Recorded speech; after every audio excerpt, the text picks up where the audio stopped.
एक सरदार जी बहुत परेशान बैठे थे। किसी ने उनसे पूछा, क्या हुआ सरदार जी?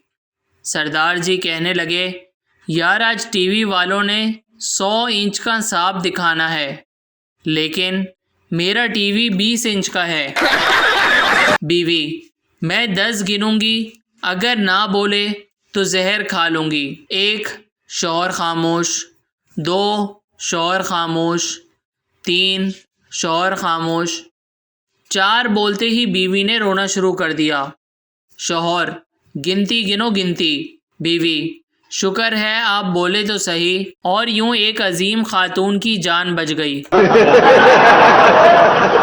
प्लीज़ हमारे चैनल को शेयर करें और सब्सक्राइब करें।